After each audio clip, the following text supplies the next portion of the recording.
नमस्कार दोस्तों। तो जैसा कि आपको पता है कि मैं और मेरी टीम यानी कि आर्टिकल 21A तैयारी करवाते हैं आपको मध्य प्रदेश लोक सेवा आयोग के लिए। तो आप सबको पता है कि प्रथम इकाई प्रारंभिक परीक्षा के दौरान हमें पढ़ना पड़ता है मध्य प्रदेश का इतिहास और कला और संस्कृति। कला और संस्कृति के दौरान हमें पढ़ना पड़ता है मध्य प्रदेश में स्थापत्य कला के बारे में पढ़ना पड़ता है। स्थापत्य कला के दौरान हमें यह देखना होता है कि मध्य प्रदेश में कौन कौन सी स्थापत्य कलाएं रही हैं, किन किन राजवंशों ने कौन कौन सी स्थापत्य कला या कौन कौन से स्थापत्य किए हैं। अगर हम आगे देखते हैं तो हमें पढ़ने के दौरान ये जरूर ध्यान देना चाहिए कि हमें किस क्रम में पढ़ना है। हम लगातार आपसे ये बात कर रहे हैं कि हमें क्रमबद्धता अपने पाठ्यक्रम में लानी चाहिए, हमें पढ़ते दौरान भी क्रमबद्धता लानी चाहिए। तो जैसा कि आप देख रहे होंगे कि बोर्ड पे लिखा हुआ है मध्य प्रदेश में स्थापत्य, और उसमें भी हमने अलग अलग खंडों में बांट रखा है, प्राचीन स्थापत्य, मध्यकालीन स्थापत्य और आधुनिक स्थापत्य। हमें पहले बात करनी होगी स्थापत्य कला क्या होती है। कभी कभी आपने सुना होगा लिखा रहता है स्थापत्य कला और वास्तुकला। अब बच्चे समझ लेते हैं कि स्थापत्य कला और वास्तुकला एक ही है, जबकि दोनों शब्दों के अर्थ क्या हैं, अलग अलग हैं। स्थापत्य क्या होती है, तो किसी भवन के निर्माण के दौरान उसकी संरचना कैसी है या उसकी संरचना कैसी बनाई जाए, यह क्या कहलाती है, यह स्थापत्य कला कहलाती है। जबकि भवन निर्माण के दौरान हमें भूमि का चयन कौन सा करना है, हमें भवन का मुख्य द्वार किस दिशा में होना चाहिए या अलग अलग कमरे किस दिशा में होना चाहिए, कहां पे हमें कौन से कमरे बनाने हैं, सीढ़ी का घुमाव किस तरफ होगा, ये समस्त बातें जो हमारे अलग अलग कालखंडों से चली आ रही हैं। इसमें कुछ क्या होता है, पौराणिक कथाएं होती हैं, पौराणिक बातें होती हैं, आध्यात्मिक बातें होती हैं। उनके आधार पर जब हम क्या करते हैं, भवनों का निर्माण करते हैं, वो क्या कहलाता है, वास्तुकला कहलाता है। आपने एक किताब सुनी होगी राजा भोज की, जिसका नाम है सम्रांगण सूत्रधार।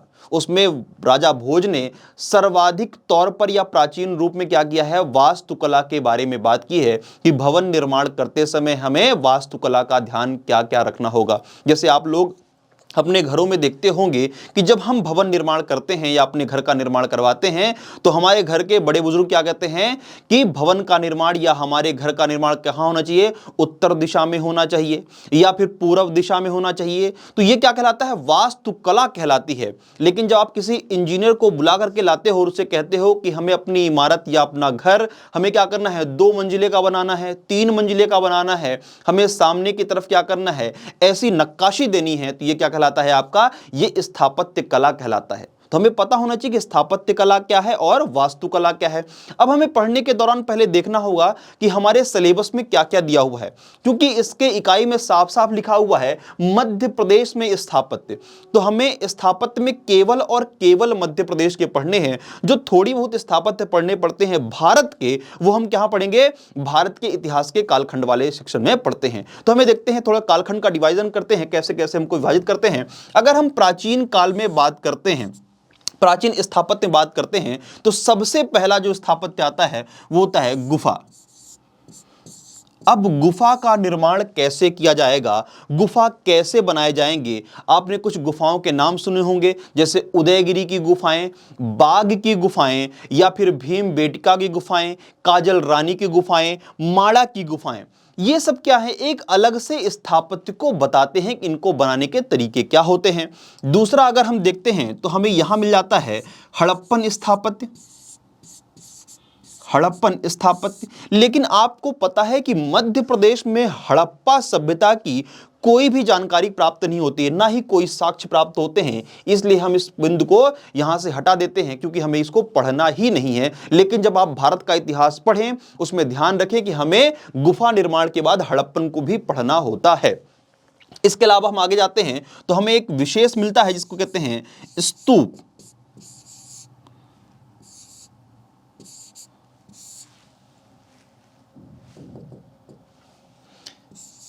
स्तूप, और ये क्या है, एक ये बहुत महत्वपूर्ण बिंदु हो जाता है, क्योंकि स्तूप की जानकारी मध्य प्रदेश में स्तूप के साक्ष्य भी बड़े पैमाने पे मिले हुए हैं, और स्तूप में कलात्मक तौर पर बहुत सारी जानकारियां प्राप्त होती हैं। इसलिए स्तूप जो है मध्य प्रदेश लोक सेवा आयोग की दृष्टि से क्या हो जाता है, महत्वपूर्ण हो जाता है। इसके अलावा एक और बिंदु जो है बहुत महत्वपूर्ण है, वो है मंदिर निर्माण कला।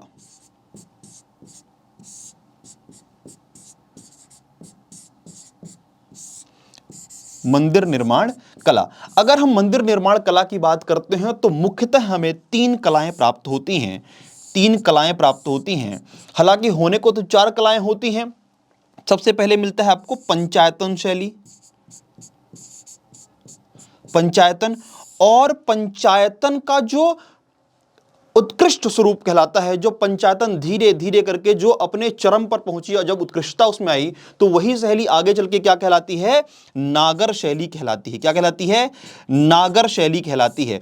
मतलब पंचायतन का जो व्यवस्थित स्वरूप कहलाया, जैसे आपने देखा होगा कुछ पुराने मंदिर देखे होंगे जिसमें छत्र जो होते थे सपाट होते थे, उनके छतों छत जो देखने के लिए मिलता था हमें छत, वो सपाट होता था। आगे चल के वही छतों में क्या होने लगे, गुंबद बनने लगे, और गुंबद को ही क्या कहलाए, शिखर कहलाए। पहले क्या होते थे, कौन शेप में शिखर बनते थे। जैसे ही हम दक्षिण भारत में जाएंगे तो वो क्या कहलाएंगे, शिखर क्या कहलाएंगे, विमान कहलाएंगे, और वो पिरामिड के आकार के होंगे। तो क्या हो रहा है, देख रहे हैं पंचायतन शैली में आपका जो शिखर है वो कैसा है, सपाट है, लेकिन नागर शैली में क्या है, उसके छत्र बढ़ते हुए जा रहे हैं। इसके अलावा पंचायतन शैली में हमें जो मंडप मिलता है, एक मंडप मिलता है और छोटा मंडप मिलता है। लेकिन जब नागर शैली में जाते हैं तो बहुमंडप प्रथा आ जाती है, जिसमें अर्धमंडप, महामंडप ऐसे कम बढ़ते चले जाते हैं। जैसे आपने देखा होगा कि अभी राम मंदिर का निर्माण किया जा रहा है, और राम मंदिर का निर्माण किसमें किया जा रहा है, नागर शैली में किया जा रहा है, जिसमें बहुमंडप प्रथा दिखाई जा रही है। ठीक है, तो देखा हमने कि पंचायतन शैली का ही विस्तृत स्वरूप क्या कहलाता है, नागर शैली कहलाता है। इसके अलावा आपको देखने के लिए मिलेगा बेसर शैली मिलेगा, इसके अलावा आपको मिलेगा द्रविड़ शैली देखने के लिए मिलेगा।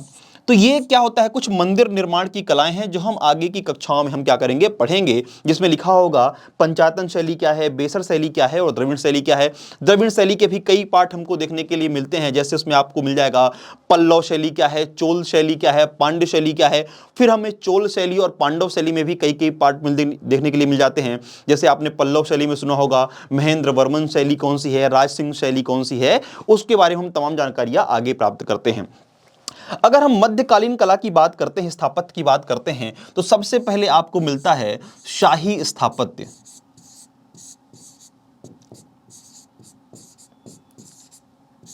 शाही स्थापत्य। अब सल्तनत काल के दौरान इस स्थापत्य कला में क्या परिवर्तन आया, आपने देखा होगा कि आपको गुलाम वंश मिलता है, लोदी वंश मिलता है, खिलजी वंश मिलता है, तुगलक वंश मिलता है। इन सभी वंशों ने क्या क्या स्थापत्य किए और उनके स्थापत्य की क्या विशेषताएं थी, हमें वो किसमें देखने के लिए मिलता है, शाही स्थापत्य में देखने के लिए मिलता है। शाही स्थापत्य के बाद हमें देखने के लिए मिल जाता है मुगल स्थापत्य।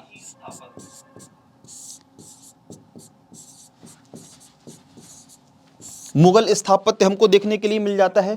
मुगल स्थापत्य में देखने के लिए मिलेगा कि बाबर ने क्या किया है, अकबर ने क्या किया है, हुमायूं ने स्थापत्य कला के बारे में क्या किया है, या स्थापत्य में उनका क्या योगदान रहा है। इसके आगे हम चलते हैं तो हमें मिल जाता है प्रांतीय स्थापत्य।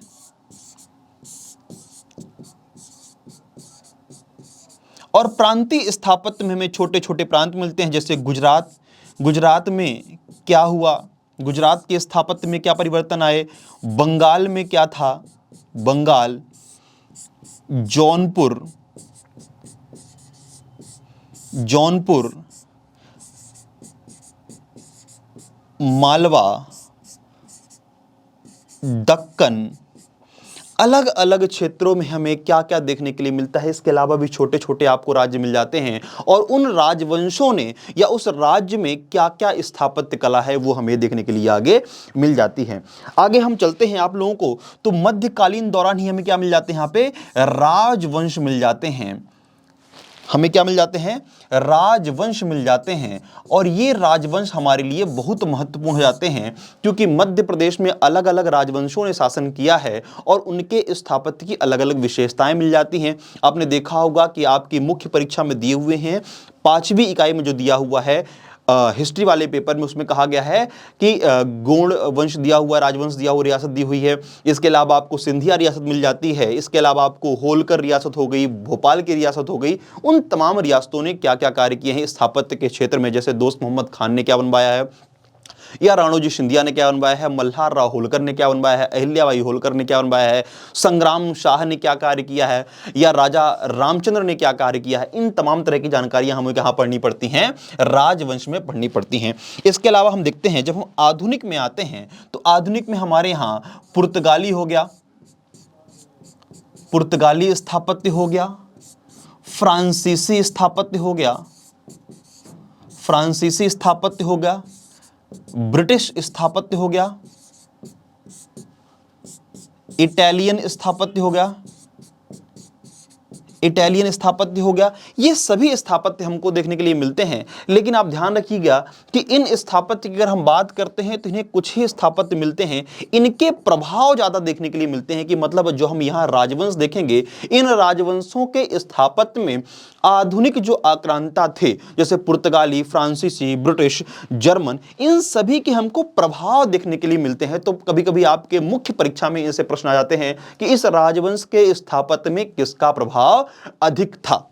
आप लोग समझ गए होंगे कि हमें इस स्थापत्य कला में हमको क्या क्या पढ़ना है। और आज का हमारा जो टॉपिक है वो है क्या है, स्तूप। स्तूप निर्माण की कला पढ़ेंगे। इसके अलावा पढ़ेंगे कि मध्य प्रदेश में कौन कौन से स्तूप हैं, उन स्तूपों की विशेषताएं क्या होती हैं, उनकी संरचनाएं क्या होती हैं, और इस इकाई से प्रारंभिक परीक्षा में कैसे कैसे प्रश्न बन सकते हैं। इस तमाम तरह की जानकारियां हम इस इकाई में देखेंगे। तो जैसा कि हम देख रहे थे कि हमें आज क्या पढ़ना है, स्तूप पढ़ना है। तो आगे हम देखते हैं, स्तूप के बारे में देखते हैं। तो स्तूप क्या होता है और स्तूप कितने प्रकार के होते हैं। तो पहले हम जानते हैं स्तूप क्या होता है। तो सबसे पहले जो स्तूप का साक्ष्य मिलता है वो कहाँ मिलता है, हमें ऋग्वेद में देखने के लिए मिलता है। ऋग्वेद में, जो ऋग्वेद में पहले क्या है, स्तूप शब्द आया है। क्या है, स्तूप शब्द आया है। अब इस स्तूप का मतलब क्या होता है, तो ऋग्वेद में सिर्फ ये कहा गया है कि स्तूप का जो मतलब होगा वो क्या होगा, मिट्टी का ढेर होगा। क्या होगा, मिट्टी का ढेर होगा, मिट्टी का ढेर। तो आपको पता है, आपके पेपर में क्वेश्चन आ जाए कि स्तूप शब्द कहां सब सर्वप्रथम उपयोग किया गया है, तो ऋग्वेद में उपयोग किया गया है। उसका शाब्दिक अर्थ क्या होता है, तो क्या होता है, मिट्टी का ढेर होता है। अब स्तूप होता क्या है, तो सिंपल सी बात है कि बुद्ध के जीवन घटनाओं पर आधारित या बुद्ध धर्म, बौद्ध धर्म के जीवन घटनाओं पर आधारित, बुद्ध के शिष्यों पर आधारित या उनके विचारों से प्रेरित होकर उनकी विचारधाराओं को आगे बढ़ाने के लिए बनाया गया स्थान क्या कहलाता है, स्तूप कहलाता है। क्या कहलाता है, स्तूप कहलाता है। जैसे आपने सुना होगा कि ये बुद्ध के शिष्यों की यहाँ पे अस्थियां रखी हुई हैं, बुद्ध की अस्थियां रखी हुई हैं, या बुद्ध के विचारों के या उनके उद्देश्यों को आगे बढ़ाने के लिए यह स्तूप बनाया गया है। अब आपने स्तूप के अलावा बौद्ध धर्म में दो और बातें सुनी होंगी, एक होता है चैत्य, और दूसरा होता है विहार। अब ये क्या होते हैं, आपने हमेशा चैत्य और विहार शब्द एक साथ होते हैं। तो क्या होता है चैत्य, क्या होता है, तो आप लोग ये जान लीजिए कि जैसे हमारे हिंदू धर्म में या आपके हिंदू धर्म में या इस्लाम धर्म में जो पूजा का स्थल होता है, जैसे हिंदू धर्म में मंदिर कहलाता है या फिर इस्लाम धर्म में मस्जिद कहलाता है, ऐसे ही बौद्ध धर्म में जो पूजा स्थल होता है, क्या होता है, पूजा स्थल होता है, वो क्या कहलाता है, चैत्य कहलाता है। क्या कहलाता है, चैत्य कहलाता है। पूजा स्थल क्या कहलाता है, चैत्य कहलाता है। अब ये विहार क्या होता है, तो जैसे आपको पता है कि जब कोई भी इंसान पूजा करेगा, जो पूजा करने के लिए बाद वो कहीं ना कहीं जाकर के रहेगा भी, तो इन बौद्ध भिक्षुओं के निवास स्थल को क्या कहते हैं, किसको कहते हैं, निवास स्थल। निवास स्थल को क्या कहते हैं, विहार कहते हैं। तो हमें तीन शब्द मिल गए, एक हो गया स्तूप, दूसरा हो गया आपका चैत्य क्या होता है, फिर क्या होता है, विहार क्या होता है। तो हमने क्या देखा, स्तूप क्या है कि बौद्ध या बौद्ध धर्म, बुद्ध या बौद्ध धर्म के लिए जो उनके उद्देश्यों के लिए जो आगे बढ़ाने के लिए जो बनाया गया स्थान वो क्या कहलाता है, स्तूप कहलाता है। चैत्य क्या होता है, पूजा स्थल होता है, और विहार क्या होता है, निवास स्थल होता है।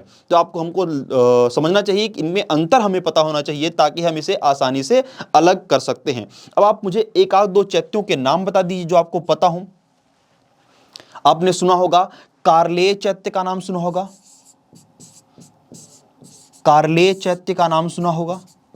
ये कहां पे है, ये महाराष्ट्र में स्थित है कार्ले चैत्य। अब चूंकि हम मध्य प्रदेश पढ़ रहे हैं तो हमें एक नाम पता होना चाहिए जिसे कहते हैं पीतलखोरा चैत्य। क्या कहते हैं, पीतलखोरा चैत्य। पीतलखोरा चैत्य। अब ये पीतलखोरा चैत्य कहाँ पे है? ये है आपके बुरहानपुर में स्थित है। कहाँ पे है?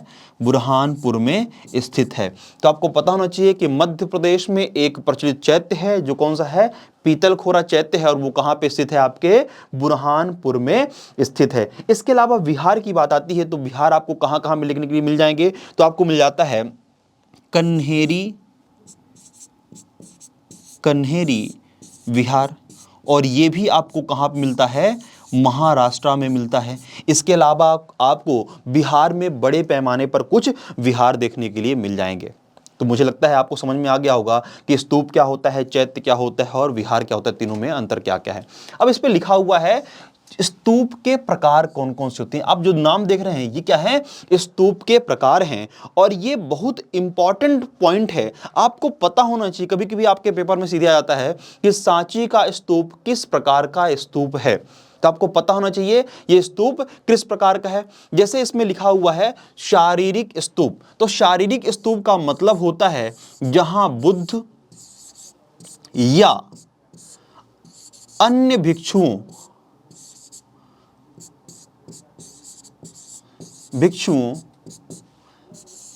की अस्थियां रखी हों। क्या रखी हों? अस्थियां रखी हों। जहां बुद्ध या अन्य भिक्षुओं की अस्थियां रखी होंगी, वो स्तूप किसको बता रहा है? ये स्तूप क्या है? ये शारीरिक स्तूप है। क्या है ये? शारीरिक स्तूप है। तो शारीरिक स्तूप के बाद हम देखते हैं कि पारिभोगिक स्तूप क्या होता है। तो पारिभोगिक स्तूप का मतलब होता है कि जहां पर बुद्ध द्वारा उपयोग की गई वस्तुओं को रखा गया हो। मतलब कि ऐसा स्तूप जहां पे भगवान बुद्ध द्वारा, किसके द्वारा? भगवान बुद्ध द्वारा उपयोग की गई वस्तुओं को रखा गया हो। वस्तुओं को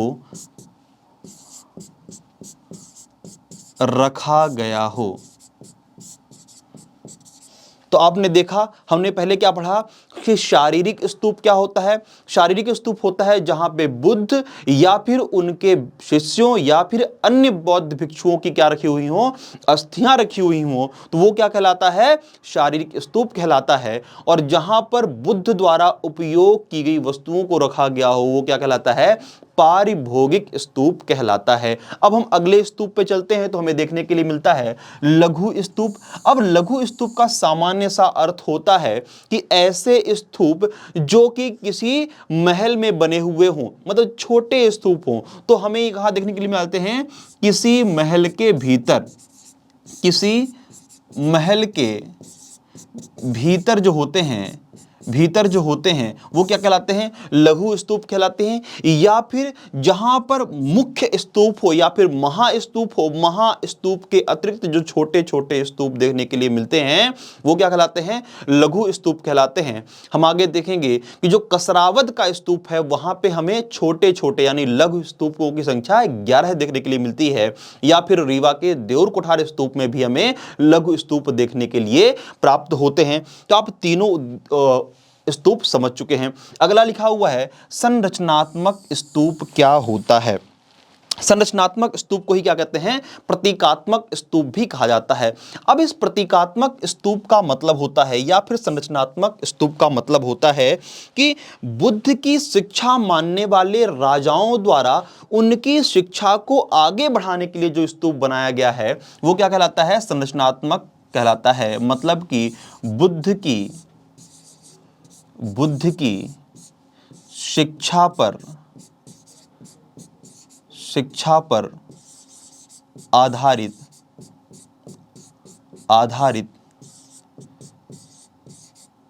स्तूप। मतलब कि बुद्ध की शिक्षा पर कौन कौन से स्तूप आधारित हैं वो क्या कहलाएंगे? संरचनात्मक स्तूप कहलाएंगे। इसके अलावा आता है उद्देशिक स्तूप। ये स्तूप ऐसे स्तूप होते हैं जो बुद्ध की जीवन घटना पर आधारित हों। बुद्ध की जीवन घटना पर आधारित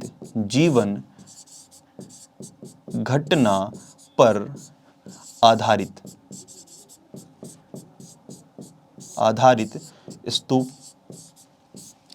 तो आपने देखा, हमने स्तूपों के प्रकार देखे, कौन कौन से होते हैं, एक बार रिवाइज करते हैं तेजी से। शारीरिक स्तूप, जहां पे बुद्ध या फिर उनके शिष्यों की क्या रखी हुई हो, अस्थियां रखी हुई हो। उसके अलावा होता है पारिभोगिक स्तूप, जहां पे बुद्ध, भगवान बुद्ध द्वारा उपयोग की गई वस्तुओं को रखा गया हो। उसके अलावा होते हैं प्रतीकात्मक या संरचनात्मक स्तूप, जहां पे बुद्ध की शिक्षाओं को बढ़ाया जा रहा हो आगे, उन पर आधारित स्तूप होते हैं। या फिर हम देखते हैं उद्देशिक स्तूप, जहां पे क्या कहा गया है कि बुद्ध के शिक्षाओं को या फिर बुद्ध के जीवन घटना पर आधारित कौन कौन से स्तूप होते हैं, उन्हें कहा जाता है। और सबसे आखिरी हम देखते हैं लघु स्तूप कहते हैं, जो क्या होते हैं, एक मुख्य स्तूप के साथ जो छोटे छोटे स्तूप बना दिए जाते हैं, या किसी भी महल के भीतर जो स्तूप बनाए जाते हैं, वो क्या कहलाते हैं, लघु स्तूप कहलाते हैं। तो ये थे आपके मुख्यतः क्या थे, ये स्तूपों के प्रकार थे। क्या थे, स्तूपों के प्रकार थे। अब हमें देखना है स्तूप की संरचना क्या होती है। स्तूप की संरचना के बारे में हम समझेंगे। तो हमें क्या देखना है, स्तूप की संरचना कैसी होती है। आप इसमें देख रहे होंगे एक स्तूप बना हुआ है, उसकी संरचना बनी हुई है और उसके क्या दिए हुए हैं, उसके नाम दिए हुए हैं, लेकिन आपको नाम समझ में आ नहीं रहा होगा, वो मैं आपको बता दे रहा हूं।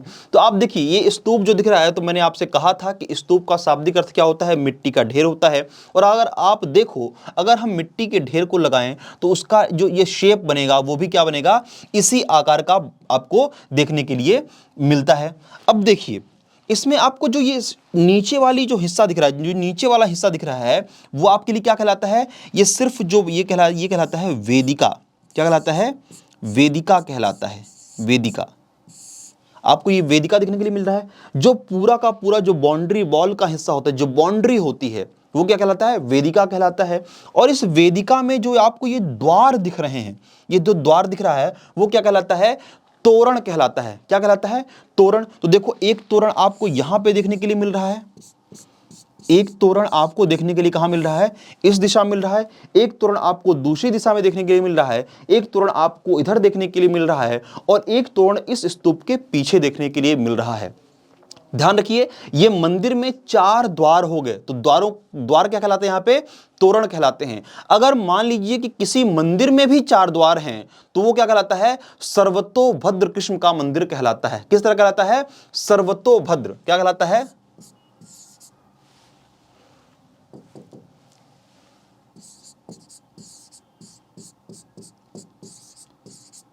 सर्वतोभद्र किस्म का मंदिर कहलाता है। ये कहलाता है, ये क्या है, मंदिर है। अगर उसमें 4 द्वार हैं चारों दिशाओं में, तो वो क्या कहलाएगा, मंदिर है। और वो भी कौन से किस्म का है, सर्वतोभद्र किस्म का है। तो पूछेगा कि स्तूप के मुख्य द्वार को क्या कहा जाता है, तो तोरण कहा जाता है। और स्तूप में जो आपको बाउंड्री वॉल दिखती है, वो क्या कहलाती है, वेदिका कहलाती है। क्या कहलाती है, वेदिका कहलाती है। अब देखिए, आपको इस बाउंड्री वॉल में ये छोटे छोटे खंभे देखने के लिए मिल रहे होंगे, ये आपको खंभे देखने के लिए मिल रहे होंगे। अब इन खंभों का नाम क्या है, ये कभी कभी पेपर में आ जाता है। इसे कहते हैं थंबा। क्या कहते हैं, थंबा कहलाता है। ये क्या कहलाता है, थंबा कहलाता है। अगर आप देखोगे तो कुछ स्तूप में आपके लिए क्या देखने के लिए मिलेंगे, यहां पे कुछ आपको ये कुछ पट्टियां दिख रही हैं, जो आपको आगे की हिस्सा में दिख रही हैं, वो कहलाती है सूची। क्या कहलाती है, सूची कहलाती है। और देखिए, इस वेदिका में ही आपको कुछ ऊपर की दिशा में एक पट्टी दिख रही है, पट्टी दिख रही है। ये पट्टी क्या कहलाती है, ये पट्टी कहलाती है उस निशा। उस निशा। तो देखा आप लोगों ने, अभी हमने सिर्फ क्या पढ़ा, बाउंड्री के बारे में पढ़ा। ये जो बाउंड्री है, ये पूरी तरह से क्या कहलाती है, ये वेदिका कहलाती है। और बाउंड्री में जो खड़े खंभे होते हैं, वर्टिकल जो खंभे होते हैं, वो क्या कहलाते हैं, थंबा कहलाते हैं। और जो इस बाउंड्री में जो आपको मध्य भाग में जो पट्टियां दिखाई दे रही होंगी, वो क्या कहलाएंगी, सूच कहलाएंगी। और जो बाउंड्री का सबसे ऊपरी हिस्सा होगा, वो क्या कहलाएगा, उस निशा कहलाएगा। और जो बाउंड्री में बना हुआ द्वार होगा, वो क्या कहलाएगा आपका, वो आपका तोरण कहलाएगा। तो हमने देखा कि इसमें क्या क्या होगा, तोरण हो गया, उस निशा हो गया, थुम्बा हो गया, ठीक है, और वेदिका हो गया। अब हम थोड़ी सी अंदर चलते हैं, तो आपको ये जो अंडाकार आकार की आकृति दिख रही है, ये क्या कहलाता है, ये कहलाता है अंड। क्या कहलाता है, अंड या अंडिका। अंड कहलाएगा या फिर अंडिका कहलाएगा। और इसे इंग्लिश में क्या कहते हैं, डोम कहते हैं। क्या कहते हैं? डोम कहते हैं। तो आपको ये जो मिट्टी के ढेर की आकार की आकृति दिख रही है वो क्या कहलाएगी? अंडिका कहलाएगी। अब इस डोम के ऊपर आपको ये जो क्षेत्र दिख रहा है, ये वाला जो हिस्सा दिख रहा है, ये क्या कहलाता है आपको? ये कहलाता है हर्मिका कहलाता है। क्या कहलाता है ये आपका हर्मिका कहलाता है। हर्मिका के ऊपर आपको छोटे छोटे से जो दिखाई दे रहे हैं ये कहलाते हैं छत्र कहलाते हैं। क्या कहलाते हैं?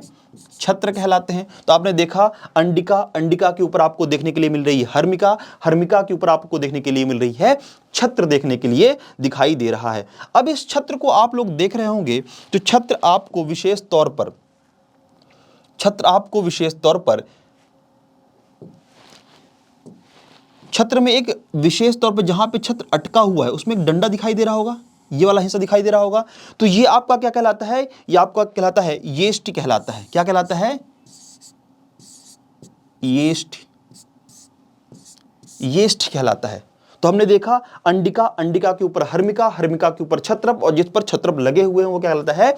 येष्टि कहलाता है। अब हम थोड़ा सा नीचे आते हैं तो देखिए जो स्तूप बड़े होते हैं, जिसमें हम कह सकते हैं जो 2 तल्ले के होंगे, जिसमें बड़ा स्तूप बना होगा उसमें एक वेदिका ऊपर भी बनी होगी। ये आपको क्या दिख रहा है? ये वाला हिस्सा जो दिख रहा है ये क्या है? ये भी क्या है? एक वेदिका है, एक बाउंड्री वॉल है।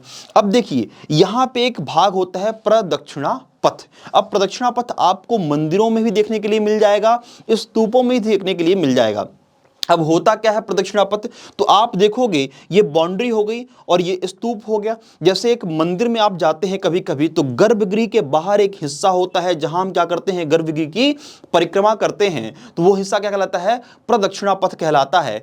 ऐसे ही इस वेदिका और इस अंडिका के मध्य जो भी जगह है वो क्या कहलाएगी? प्रदक्षिणा पथ कहलाएगी। अब देखिए इस स्तूप में 2 प्रदक्षिणा पथ दिए हुए हैं, एक तो नीचे वाली वेदिका और स्तूप के मध्य जो प्रदक्षिणा पथ है, और जो ये ऊपर वेदिका बनी हुई है, ऊपर की वेदिका और स्तूप में भी क्या दिया होगा? एक स्थान दिया होगा जिसे कहेंगे प्रदक्षिणा पथ कहलाएगा। एक हो जाएगा निचला प्रदक्षिणा पथ, एक हो जाएगा ऊपरी प्रदक्षिणा पथ। एक निचली वेदिका हो जाएगी और एक ऊपरी वेदिका हो जाएगी। और जरूरी नहीं कि हर स्तूप में 2 प्रदक्षिणा पथ हों या फिर प्रदक्षिणा पथ ही हो। आपको बहुत सारे स्तूप ऐसे देखने के लिए मिल जाएंगे जहां पे प्रदक्षिणा पथ होते ही नहीं है। तो मैं मान रहा हूं कि आपको स्तूप की संरचना समझ में आ गई होगी। अगर नहीं आई है तो एक बार हम फिर से देख लेते हैं क्या क्या होता है इसमें। वेदिका होता है, वेदिका के अलावा आपको इसमें थंबा मिलेगा, थंबा के अलावा आपको इसमें मिलेगा सूची मिलेगा। और इन तीनों को क्या कहलाता है? तीनों क्या कहलाते हैं? उसनिशा, थुम्बा और सूची मिलाकर कहलाते हैं वेदिका। वेदिका में जो मुख्य द्वार बनाया जाता है उसे कहते हैं तोरण। तोरण और अंडिका के मध्य का जो स्थान होता है वो क्या कहलाता है? प्रदक्षिणा पथ। फिर होता है अंडिका, अंडिका के ऊपर होता है हर्मिका, हर्मिका के ऊपर लगा होता है येष्टि, और येष्टि में ही लगे होते हैं छत्र लगे होते हैं। अब देखिए ये जो आपको 3 छत्र दिखाई दे रहे हैं, यहां हमने देखा, अगर आप देखोगे तो यहां हमको 3 छत्र दिखाई दे रहे हैं। पहला छत्र, दूसरा छत्र और ये तीसरा छत्र। ये आपको ये छत्र दिखाई दे रहे हैं। ये 3 छत्र ये बता रहे हैं ये जो भी स्तूप है ये कैसा है? शारीरिक स्तूप है। कैसा है? शारीरिक स्तूप है। मतलब कि इस स्तूप में भगवान बुद्ध या उनके शिष्यों की अस्थियां रखी हुई होंगी। तो आप किसी स्तूप को दूर से ही देख के बता सकते हो ये स्तूप शारीरिक स्तूप है या फिर नहीं है। अब मान लीजिए किसी स्तूप में सिर्फ और सिर्फ आपको एक छत्र ही देखने के लिए मिलता है। क्या मिल रहा है आपको? सिर्फ और सिर्फ एक छत्र ही देखने के लिए मिल रहा है, तो क्या हो जाएगी? पारिभोगिक स्तूप हो जाएगी। मतलब कि वहां पे भगवान बुद्ध द्वारा प्रयोग की गई वस्तुएं रखी हुई होगी। तो मतलब हमने देखा ये जो छत्र हैं ये हमको बता दे रहे हैं ये है क्या। अगर मान लीजिए किसी में छत्र है ही नहीं तो कैसा हो जाएगा? वो आपका प्रतीकात्मक हो जाएगा। तो मतलब 3 छत्र तो क्या हो गया? शारीरिक स्तूप हो गया। शारीरिक स्तूप हो गया। एक छत्र हुआ तो क्या हो गया? पारिभोगिक स्तूप हो गया। पारिभोगिक स्तूप हो गया। अगर मान लीजिए छत्र है ही नहीं, छत्र नहीं है तो क्या हो जाएगा? प्रतीकात्मक हो जाएगा। प्रतीकात्मक हो जाएगा। और मान लीजिए कि किसी स्तूप में हर्मिका ही नहीं है, किसी स्तूप में क्या है, हर्मिका ही नहीं या फिर वेदिका नहीं है, तो वो क्या हो जाएगा, आपका संकल्पित स्तूप हो जाएगा। मतलब जिस स्तूप में आपको वेदिका दिखाई न दे, मतलब ये बाउंड्री वॉल आपको ना मिले, वो क्या हो जाएगा, आपका संकल्पित स्तूप हो जाएगा। तो मुझे लगता है कि आपको ये स्तूप की संरचना कैसे होती है वो समझ में आ गया होगा। एक बार आप इसका स्क्रीनशॉट ले लीजिए, फिर हम आगे चलते हैं। तो आपने स्तूप की संरचना समझ ली, और अब हमें देखना है कि मध्य प्रदेश में कौन कौन से स्तूप हैं और वो कहां कहां पर स्थित हैं, उन्हें किसने बनवाया है। तो सबसे पहले हम देखते हैं, एक मैप देखते हैं जहां पे हमने एक बना रखा है मध्य प्रदेश में कौन कौन से स्तूप हैं। तो देखिए यहाँ पे लिखा हुआ है अशोकनगर। अशोकनगर में आपको देखने के लिए मिल जाएगा तुमैन स्तूप, सतना में मिल जाएगा आपको भरहुत स्तूप देखने के लिए, रीवा में देउर कोठार, रायसेन में सांची का स्तूप, उज्जैन में वैश्य टेकरी का स्तूप देखने के लिए मिल जाएगा, खरगोन में आपको मिल जाते हैं नावदा टोली के स्तूप और फिर कसरावत के स्तूप, और सीहोर मिलता है पनगुडारिया का स्तूप देखने के लिए मिल जाता है। ये कुछ स्तूप हैं। अब हम चलते हैं इन स्तूपों के बारे में, अब विस्तृत जानकारी लेने के लिए चलते हैं। तो हमें सबसे पहले क्या मिलता है, सांची का स्तूप, जो मध्य प्रदेश का सबसे प्रचलित स्तूप है, जहां पे पर्यटकों की संख्या सर्वाधिक आती है। तो ये क्या हो जाता है, हमें एक विशेष तौर पे हमें पढ़ना पड़ जाता है। अब देखिए यहां पे लिखा हुआ है सांची, तो इस सांची के विषय में हमें समझना पड़ेगा कि पहले सांची, जहां से आपके प्रारंभिक परीक्षा में प्रश्न आएंगे, तो सबसे पहले देखते हैं सांची का पुराना नाम क्या है। क्या लिखा कि सांची का पुराना नाम। तो जो वहां से हमें अभिलेख प्राप्त हुआ है, वहां से हमको क्या मिलता है, काकनाद बोट देखने के लिए मिलता है। इसका पुराना नाम मिलता है काकनाद बोट। काकनाद बोट हमें क्या मिलता है, सांची का पुराना नाम देखने के लिए, ठीक है, या फिर सांची के स्तूप का जो नाम लिखा गया है काकनाद बोट देखने के लिए मिलता है, ठीक है ना। इसके अलावा हमें देखने के लिए मिलता है ये स्तूप किस प्रकार का है, तो हम देखेंगे इसमें क्या लगे हुए हैं, 3 छत्तियां लगी हुई हैं। तो मतलब क्या हो गया, ये एक क्या हो गया, शारीरिक स्तूप हो गया। क्या हो गया, शारीरिक स्तूप हो गया, शारीरिक स्तूप हो गया। इसे किसने निर्मित करवाया, तो इसका निर्माण करवाया है अशोक ने। इसका निर्माण करवाया, निर्माण सम्राट अशोक द्वारा कराया गया, ठीक है ना। अब इसका निर्माण अशोक ने तो करवाया था, लेकिन बाद में क्या हुआ, इस स्तूप में धीरे धीरे क्षरण होने लगा। बाद में तोरण और ये आपको जो ऊपरी हिस्से पे जो वेदिका दिख रही है, वो किसने बनवाया था, इसको बनवाया था शुंग वंश के शासकों ने बनवाया था। किसने बनवाया था, शुंग वंश के शासकों ने, के शासकों का योगदान रहा, ठीक है। तो मतलब कि इसमें सम्राट अशोक के पश्चात शुंग वंश के शासकों ने भी क्या किया है, अपना योगदान दिया है। तो क्या क्या दिया है, उन्होंने ये तोरण बनवाया है और ये वेदिका का निर्माण करवाया है। ये हो गया। अब पूछा जाएगा कि इसका निर्माण काल क्या है, निर्माण काल क्या है, मतलब कि सांची के स्तूप का निर्माण कब करवाया गया, तो आपको पता होना चाहिए 3री शताब्दी में करवाया गया। 3री शताब्दी में करवाया गया। यहां पे स्तूपों की संख्या कितनी है, स्तूपों की संख्या, तो यहां पे क्या है, स्तूपों की 3 संख्या है। तो हम बेसिक जान लिए, इसका निर्माण अशोक ने करवाया है, शुंग वंश के शासकों ने भी क्या करवाया, इसमें योगदान दिया है। इसे 3री शताब्दी में बनवाया गया है और इसे क्या किया गया है, 3री शताब्दी ईसा पूर्व में करवाया गया है, ईसा पूर्व। इसके अलावा हमें क्या मिल जाएगा, इसमें स्तूपों की संख्या कितनी है, इसमें स्तूपों की संख्या है 3 है, ठीक। अब हम आगे चलते हैं, इसकी खोज किसने की। ये कभी कभी प्रश्न आ जाता है कि सांची के स्तूप की खोज किसने की है, तो की है जनरल टेलर ने। टेलर ने वर्ष 1818 में क्या की, सांची के स्तूप की खोज की, और आगे चल कर के वर्ष 1919 में, कब, वर्ष 1919 में क्या किया गया, यहाँ पे संग्रहालय बनाया गया। क्या बनाया गया, संग्रहालय, संग्रहालय बनाया गया। तो पूछाएगा कि सांची के संग्रहालय की स्थापना किस वर्ष में की गई, तो वर्ष 1919 में सांची के संग्रहालय की स्थापना की गई। अब ये तो कुछ हो गई बेसिक जानकारियां हो गई जिसे हमें पता होना चाहिए। इसके अलावा आपको पता है कि सांची के स्तूप में क्या रखी हुई हैं, अस्थियां रखी हुई हैं। तो किसकी अस्थियां रखी हुई हैं, बुद्ध के दो शिष्य थे, महामोगलायन और महामोगलायन के अलावा आपको एक शिष्य मिल जाते हैं सारिपुत्र। तो सारिपुत्र और महामोगलायन की जो अस्थियां हैं वो कहाँ रखी गई हैं, सांची के स्तूप में रखी गई हैं। तो कुछ ये महत्वपूर्ण जानकारियां हैं जो सामान्य जानकारियां हैं, आपके प्रारंभिक परीक्षा में आ सकती हैं। इसके अलावा आपको पता होगा कि इसे सांची को जो है यूनेस्को के विश्व विरासत स्थल में भी शामिल किया गया है। तो पूछा जाता है कब शामिल किया गया, तो वर्ष 1989 में क्या किया गया, इसे विश्व विरासत स्थल घोषित किया गया। क्या किया गया, विश्व विरासत स्थल घोषित कर दिया गया। और आप सबको पता है कि वर्ष 2012 में, कब, वर्ष 2012 में क्या कर दिया गया कि यहां पे बोधि वृक्ष लगाया गया। क्या लगाया गया, बोधि वृक्ष लगाया गया।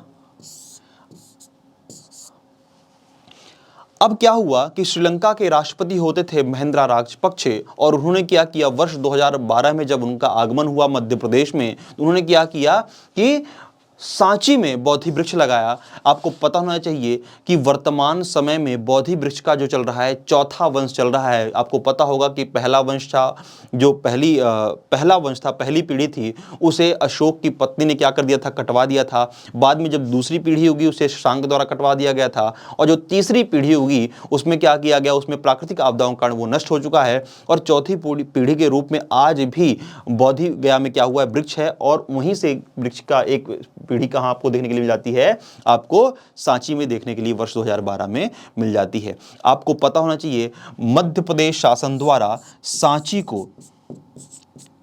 को पहली सोलर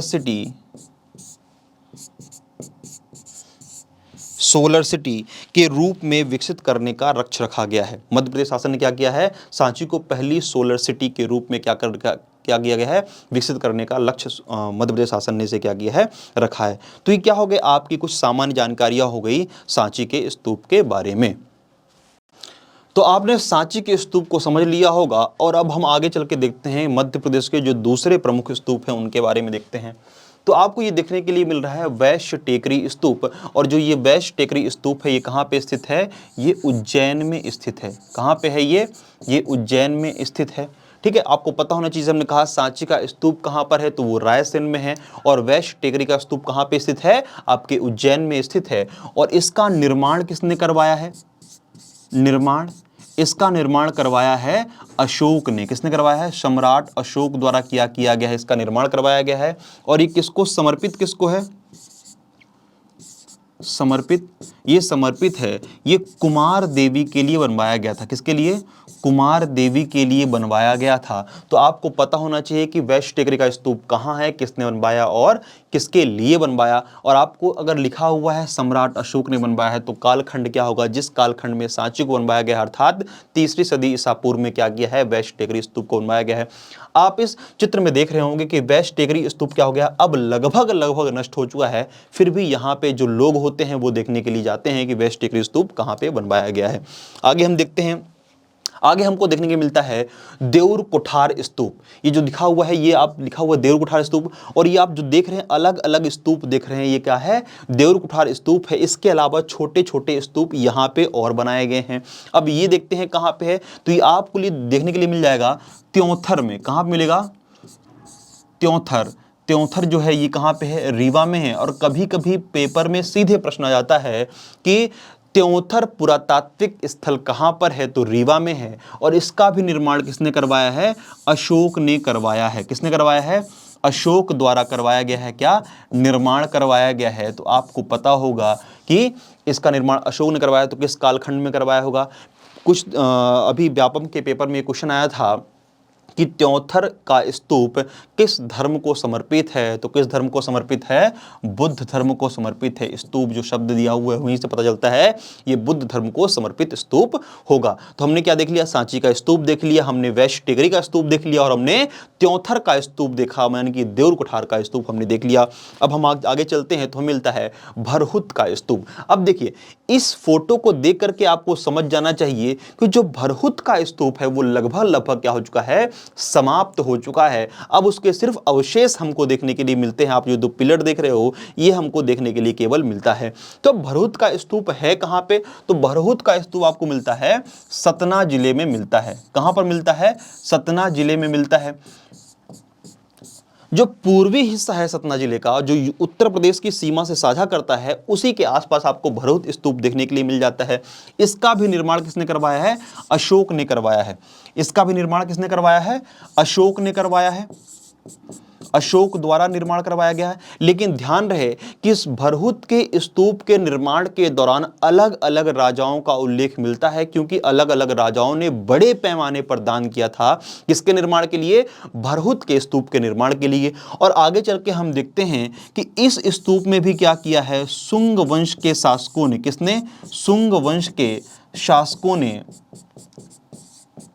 शासकों ने योगदान दिया है, योगदान दिया है। मतलब कि भरहुत के स्तूप में अशोक के अलावा, अन्य राजाओं के अलावा जब इसकी मरम्मत करवानी हुई, जीर्णोद्धार करवाना हुआ, तो शुंग वंश के शासक आगे आए। आगे हम चल के देखते हैं आपको देखने के लिए कौन सा स्तूप मिलता है। तो हम देखते हैं कुछ अन्य स्तूप भी आपको देखने के लिए मिल जाएंगे जो हमने वहां पे लिखा था, मैप में अपने लिखा था। देखिए जैसे लिखा हुआ है आपको यहां से देखने के लिए मिल रहा है तुमैन स्तूप। तुमैन स्तूप में आपको 3 अन्य मिलते हैं, 3 अन्य स्तूप मिल जाते हैं, 3 अन्य स्तूप मिलते हैं। अगर हम कसरावद स्तूप की बात करते हैं तो कसरावद स्तूप में हमें 11 लघु स्तूप मिलते हैं, 11 लघु स्तूप मिलते हैं। और यहां पे क्या हुआ है, तक्षशिल, तक्षशिल शब्द का प्रयोग किया गया है। किसका प्रयोग किया गया है, तक्षशिल, जो किसको बताता है कि यहां के लोगों को तक्षशिला के बारे में जानकारी थी। किसके बारे में जानकारी थी, तक्षशिला के बारे में जानकारी थी। तक्षशिल शब्द का मिलता है। इसके अलावा हमको मिलता है सिहक शब्द का प्रयोग मिलता है, सिहक शब्द, सिहक शब्द मिलता है जो बताता है सिंहल प्रदेश को बताता है, सिंहल प्रदेश को बताता है, जो उस वर्तमान का श्रीलंका है, उस राज्य के बारे में भी हमें यहाँ से जानकारी मिलती है। कहाँ से, कसरावद के स्तूप से मिलती है। आप जो आपका ये नावदा टोली का स्तूप है ये भी बौद्ध धर्म को समर्पित है, और पुनगुराडिया का स्तूप जो सीहोर में है ये भी बौद्ध धर्म को समर्पित है। तो आपने देखा आज हमने क्या पढ़ा, स्तूप पढ़ा, स्तूप की संरचना पढ़ी और कौन कौन से स्तूप मध्य प्रदेश में स्थित हैं, उनकी क्या विशेषताएं हैं, उनका निर्माण किसने करवाया है, इस तमाम तरह की जानकारी हमने यहाँ पे प्राप्त की। अब हमें देखना होगा कि इसमें प्रश्न कैसे कैसे आ सकते हैं। तो सोचिए कि इसमें प्रश्न कैसे बनेंगे। सामान्य सा प्रश्न बनेगा कि सांची के स्तूप के निर्माण में किस किस राज्य, किस किस राजा का योगदान है, या फिर किस किस राजवंश का योगदान है, इसका निर्माण किस काल में करवाया गया, इसकी खोज किसने की। ठीक है ना, जैसे हमें पूछा आ जाए कि भरहुत स्तूप की खोज किसने की थी, तो भरहुत स्तूप की खोज अलेक्जेंडर कनिंघम ने वर्ष 1873 में की थी। तो ये छोटी छोटी सामान्य सी जानकारियां हैं और इस तरह के तमाम प्रश्न आपको देखने के लिए मिलते हैं। तो आशा है कि आप सबको स्तूप के बारे में समस्त जानकारियां प्राप्त हो चुकी होंगी और आप लोग इनके बारे में ऑब्जेक्टिव लगाइए। अगर आपको कुछ इसमें समस्या आती है तो कमेंट बॉक्स में जरूर बताइएगा। धन्यवाद।